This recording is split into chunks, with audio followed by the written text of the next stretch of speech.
Good morning, student. Class 7, chapter number 6, Natural Vegetation and Wildlife Animal. So, we have to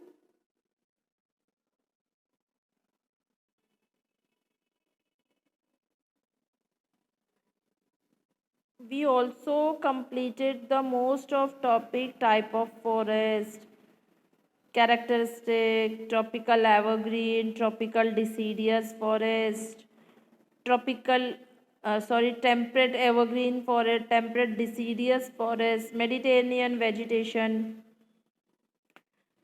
coniferous forest, and now we will start desert vegetation, right? coniferous कल clear कर लिया था.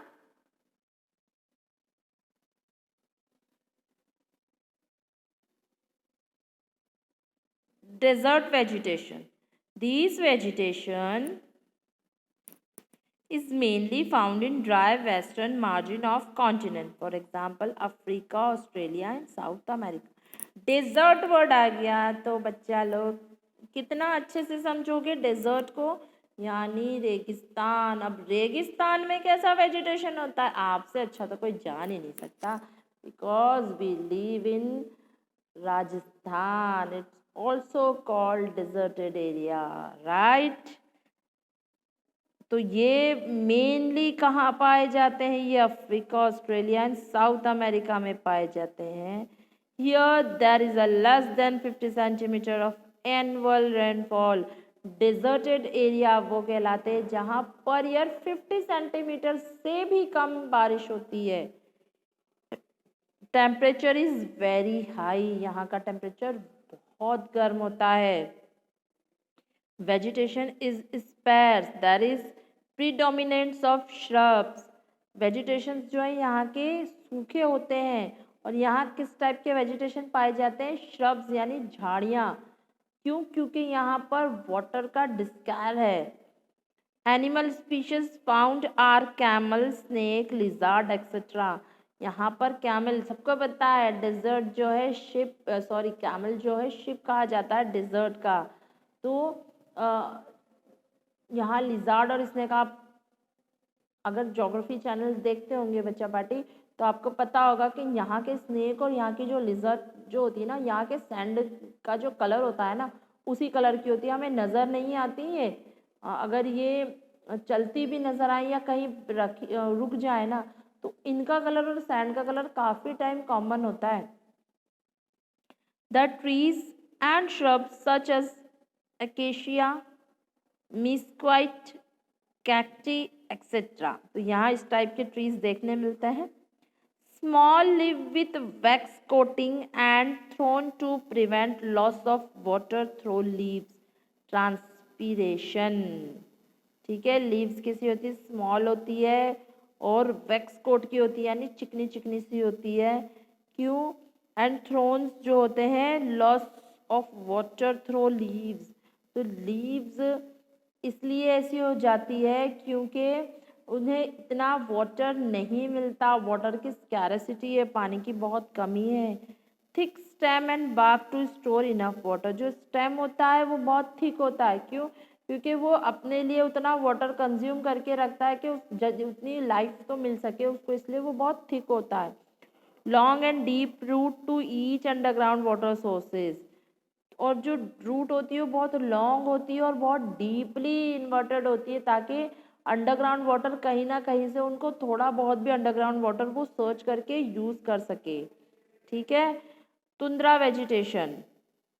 Tundra is actually is a mix of very low plant species including sedges, grasses, flowering herbs, dwarf shrubs, mosses and lichens. It does not including trees.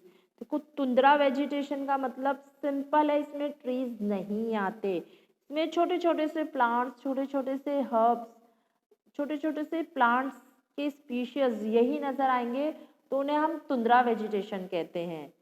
Tundra vegetation is mainly found in region around the Arctic circle, polar reason of Europe, Asia and north America. तो tundra vegetation Arctic circle में देखने को मिलते हैं, polar reason में देखने मिलते हैं, यूरोप की तरफ और एशिया और नॉर्थ अमेरिका की तरफ देखने मिलते हैं। Your winters are very long and severe summer are very short and cool because of which trees are unable to survive. यहाँ पर क्योंकि पोलार रीजन की बात हो रही है तो यहाँ पर विंटर सीजन जो कोल्ड है, यहाँ का जो सीज़न है बहुत ठंडा होता है, समर सीज़न बहुत शॉर्ट होता है। तो उस शॉर्ट सीज़न में ही ये प्लांट स्पीशीज ग्रोन अप करते हैं, कोल्ड में ये सरवाइव नहीं कर पाते, इसीलिए ये इतने बड़े नहीं होते, ये प्लांट्स इतने ही रह जाते हैं। Okay, animal have thick fur and thick skin to protect themselves from extreme cold. Understand? Animals जो होते हैं वो बहुत थिक फर होते हैं, उनकी जो स्किन होती है बहुत, उनके ऊपर बहुत फर होते हैं, क्योंकि यहाँ का जो कोल्डेस्ट एक्सट्रीम कोल्ड एटमॉस्फेयर है, एक्सट्रीम कोल्ड जो टेम्परेचर है उससे वो प्रोटेक्ट हो सके। Animal species found here are reindeer, polar bear, blue foxes and freshwater fishes. The plants occur in a dense ground hugging arrangement. ठीक है, अब हम पढ़ते हैं ग्रासलैंड। ग्रासलैंड का नाम से ही ग्रासलैंड समझ में आ गया, जहाँ ग्रास होती है उसको ग्रासलैंड कहते हैं, जिस लैंड पे ग्रास होती है उसे ग्रासलैंड कहते हैं। There are mainly located in Australia, Central America, Brazilian highlands, part of Bolivia, Paraguay, Argentina and parts of Africa. तो ये सारी जगहों पे हमें ये ग्रासलैंड देखने मिलते हैं। These grasslands are found around the equatorial region, north and south of the equator. Grassland और कहाँ देखने मिलते हैं? हमें इक्वेटोरियल रीजन पे भी देखने मिलते हैं, नॉर्थ और साउथ में, extending till the tropics. Tropics के नीचे की तरफ जो है ग्रासलैंड देखने को मिलते हैं। Due to nearness of the equator temperature is always very high. जो इक्वेटर के बिल्कुल करीब देखने मिलते हैं ये ग्रासलैंड हमें और भी जगह, और यहाँ का टेम्परेचर हमेशा बहुत ज़्यादा होता है। क्यों? क्योंकि सन रेज जो है स्ट्रिक्टली कहाँ स्ट्रेट आती हैं, वर्टिकली सीधी पड़ती हैं, कहाँ? इक्वेटर पे। लो rainfall does not enable growth of thick forest. यहाँ बारिश बहुत कम होती है, इसलिए घने जंगल जो थिक फॉरेस्ट होते हैं वो नहीं देखने मिलते। यहाँ हमें सिर्फ ग्रासलैंड देखने मिलते हैं, क्योंकि ग्रास बहुत कम वाटर में भी सस्टेन कर जाती है अपनी लाइफ को। Grasses grow up 3 to 4 metre in height. Savanna grassland of Africa are this type. 3 से 4 मीटर लंबी होती है ग्रासेस, और सवाना जो अफ्रीका का ग्रासलैंड है वो सबसे बड़ा एग्जाम्पल है इसका। Animal species found are leopards, panther, elephant, deers, zebras, giraffe, antelope, wild buffaloes and rhinoceros etcetera. ठीक है, टेम्परेट ग्रासलैंड की बात करते हैं। These grasslands are also called mid-latitudinal grassland because they are located in middle latitude in both the hemisphere. इससे temperate grassland क्यों कहते हैं? देखो, टेम्परेट वर्ड यानी यहाँ का टेम्परेचर ना ज़्यादा हाई होगा ना ज़्यादा लो होगा, टेम्परेट होगा, इक्वल होगा। तो ये मिड लैटिट्यूड यानी दोनों ही हेमिस्फीयर, नॉर्दर्न हेमिस्फीयर और सदर्न हेमिस्फीयर के जो मिड लैटिट्यूड होते हैं ना, इक्वेटर के बाद जो लैटिट्यूड आधा आधा पार्ट हो गया, इक्वेटर ने 2 आधा पार्ट कर दिया, उसके बाद जो आधे पार्ट का जो बीच का लैटिट्यूड होगा ना, कि उस आधे पार्ट को जो आधा आधे में डिवाइड कर रहा है वो मिड लैटिट्यूड। तो यहाँ पर हमें ये रीजन्स देखने को मिलते हैं। The grassland are known by different name in different parts of the world. तो ये ग्रासलैंड जो है अलग अलग वर्ल्ड में अलग अलग नेम से जाने जाते हैं। They are called steppes in Eurasia, Pararis in North America, Pampas in America, Veld in South Africa and Downs in Australia. In wet areas, tall grasses grow Pararis.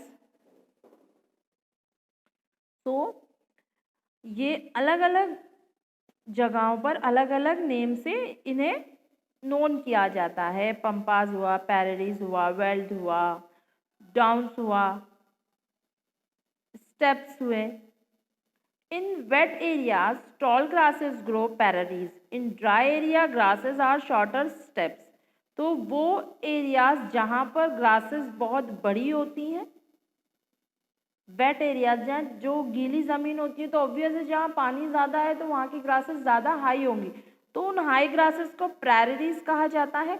और ड्राई एरियाज पे क्योंकि पानी की कमी है, ऑब्वियस है dry areas है तो वहाँ जो ग्रासेस होंगी वो शॉर्ट होंगी लेंथ में, तो उन शॉर्ट ग्रासेस को स्टेप्स कहा जाता है।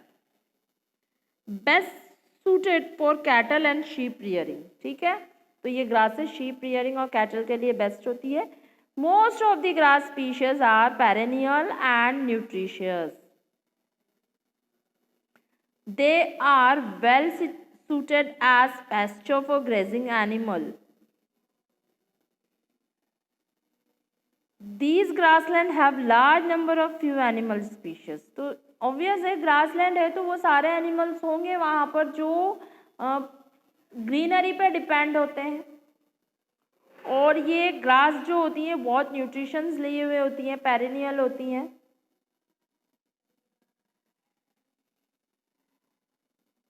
तो ये ग्रासलैंड का टॉपिक भी क्लियर हुआ आप लोगों का, आई थिंक सो ये चैप्टर ही क्लियर हो गया आप लोगों का, लास्ट टॉपिक था। We also at least we tropical grassland, temperate grassland clear, tundra vegetation clear, desert vegetation clear. In this topic we have to complete this chapter. Thank you.